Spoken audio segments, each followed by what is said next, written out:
بر صغیر میں انسانوں کو خدا بنا دیا ہے لوگوں نے، تو جس نے ان کو پیدا کیا اس کو چھوڑ کر ان پر توکل کیے بیٹھے ہیں جن کو زندگی بھی اللہ نے دی اور پیدا بھی اللہ نے کیا اور موت بھی اللہ نے دی اور موت کے بعد اٹھانے والا بھی ان کو اللہ ہے، تو اس سے کیوں نہ مانگیں؟ تو اس لیے آپ نے فرمایا کہ یہ سب سے اعلیٰ دو چیزیں ہیں جو اللہ نے انسان کو عطا فرمائی ہیں، اللہ پر توکل و توکل علی الحی الذی لا یموت۔ کیا آیت ہے! اس پر توکل کر جو ہمیشہ زندہ ہے اور موت سے پاک ہے، سب کی نفی کرتے چونکہ باقی سب پر تو موت ہے۔ وتوکل علی الحی، توکل علی اللہ نہیں کہا، وتوکل علی الحی، زندہ پہ توکل کر۔ اور کون سا زندہ؟ زندہ تو میں بھی ہوں، آپ بھی ہیں، الذی لا یموت، جو موت سے پاک ہے۔ وسبح بحمدہ، اسی کی تسبیح پڑھ، اسی کو یاد کر۔ فکفیٰ بربک بذنوب عبادہ خبیرا بصیرا، اور تیرا رب تمہاری غلطیاں، تمہاری کوتاہیاں سب جانتا ہے، سب دیکھتا ہے۔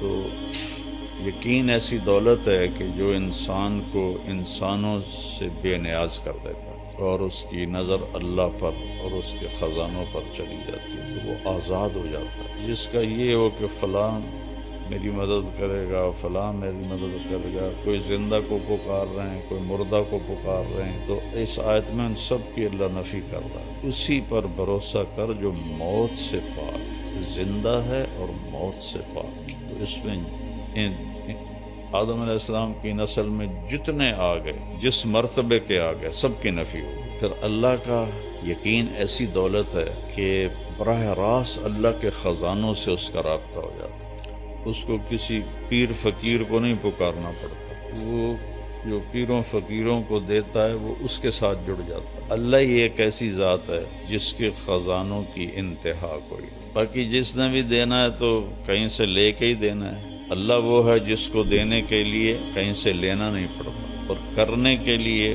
کچھ کرنا نہیں پڑتا، اور پھر وہ ہر وقت حاضر ہے۔ اقرب الیہ من حبل الورید، تیری یہ جو رگ ہے اس کو حبل الورید کہتے ہیں، شہرگ، جس کے کٹنے سے موت واقع ہو جاتی ہے۔ اللہ تعالیٰ فرما رہے ہیں یہ دیکھ رہے ہو، یہ تمہاری رگ کتنی قریب ہے، میں اس سے بھی زیادہ تمہارے قریب ہوں۔ اردو میں پکارو، ہندی میں 6010 زبانیں، 6010 زبانیں اس وقت بولی جا رہی، میں نے پڑھا تھا 6010 زبانیں بولی جا رہی، اور ہر زبان کے حروف، الفاظ الگ الگ، تو اللہ سب کی سنتا ہے، سب کی سمجھتا ہے۔ 7 ارب انسان ہیں یا 8 ارب، سارے کٹھے مل کے بھی اللہ کو پکاریں اور مانگیں تو لا یشغلہ سمع عن سمع ولا یلہیہ قول عن قول، کہ اس کو کسی جگہ بھی یہ مشکل نہیں پڑتی کہ ایس کی آنکھیں ہے، ایس کی آنکھیں ہے۔ یہاں 2 آدمی بات کرنے لگ جائیں تو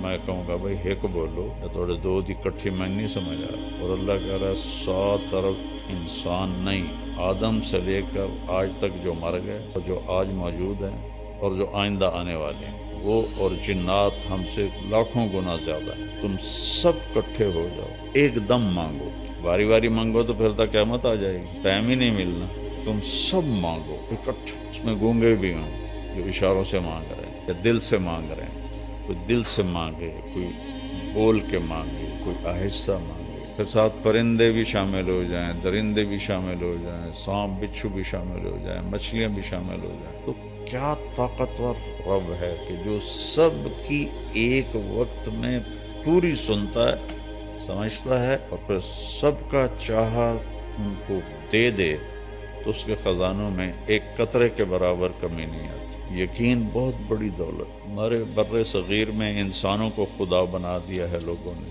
تو جس نے ان کو پیدا کیا اس کو چھوڑ کر ان پر توکل کیے بیٹھے ہیں جن کو زندگی بھی اللہ نے دی اور پیدا بھی اللہ نے کیا اور موت بھی اللہ نے دی اور موت کے بعد اٹھانے والا بھی ان کو اللہ ہے، تو اس سے کیوں نہ مانگیں؟ جو کہتا ہے دیکھو لوگوں سے مانگو تو وہ ناراض ہو جاتا، اور اللہ سے نہ مانگو تو وہ ناراض ہو جاتا، کتنا فرق، مانگنے پہ اللہ خوش ہوتا ہے۔ میں کہا کرتا ہوں کسی سے جان چھڑانی ہو بڑے اچھے طریقے سے تو اس سے قرضہ مانگنا شروع کر دو، وہ انشاءاللہ تمہارا نمبر ہی بلاک کر دے گا۔ اور اللہ سے جی لگانا ہو اور تعلق بنانا ہو تو اللہ کو پکارنا شروع کرو، اس سے مانگنا شروع کرو۔ میرے نبی نے فرمایا جوتے کا تسمہ ٹوٹ جائے تو وہ بھی اللہ سے مانگو۔ ہم لیا گئے تو وہاں ایک خاتون تھیں سادات میں سے جو بہت عرصہ پہلے تشریف لائیں، ان کی برکت سے وہاں کافی دین پھیلا۔ ان کا پتہ نہیں کیا نام تھا لیکن وہاں وہ پیر جگی کے نام سے مشہور ہے، پیر جگی۔ تو ہم ان کے سجادہ نشین سے ملنے گئے، ملنے کے بعد فاتحہ پڑھنے مزار پہ گئے تو وہاں عورتیں بیٹھی تھیں کافی سارے۔ پیر جگی پتر دیویں آ، پیر جگی پتر دیویں آ۔ یہ اب ہمارے ساتھ ہے نا کھبیاں والا، وہاں ایک ہوتا تھا اللہ بخش، ہماری برادری کا تھا، رشتہ دار نہیں تھا۔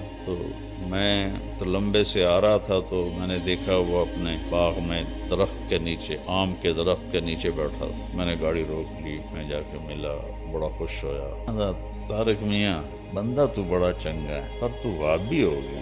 میں کہ میں تو نہیں وہابی ہویا، تینوں کیا آخیا؟ میں کہ وہابی کون ہوندے کہ جڑے پیراں نو نہ منن؟ میں کہ میں تو آپ مرید ہاں قادریہ سلسلے چ، پیراں نو منے نہ، پر میں نا پیر پتر نہیں دیندے، پتر اللہ دیندا۔ یہ تا گل ہوئی، پیر بھی پتر دیندے، انہاں دا کوٹا ہوندا ہے اللہ کول، اس کوٹے چوں لے کے تے او دیندے۔ اتنی اللہ سے نا آشنائی ہے، اتنی اللہ سے بیگانگی ہے، نہ قرآن پڑھتے ہیں نہ نبی کی زندگی پڑھتے ہیں۔ یہ اولیاء کرام کی کتابیں لکھی ہوئی ہیں جن کی کوئی سند کوئی نہیں، جن کی کوئی ثبوت کوئی نہیں، ان کی جھوٹی سچی کرامتیں، اسی پر ہی سارا کچھ ہوا۔ خواجہ صاحب بتا رہے تھے کہ ایک جگہ جمعہ پڑھنے گئے تو خطیب صاحب مسجد پر ہی تقریر کر رہے تھے کہ ایک شیخ عبدالقادر جیلانی رحمۃ اللہ تعالی علیہ کا مریدنی کا بیٹا فوت ہو گیا۔ تو وہ آئی کہ حضرت میرا تو بیٹا فوت ہو گیا، میں تو واپس لے دے۔ انہوں نے فرمایا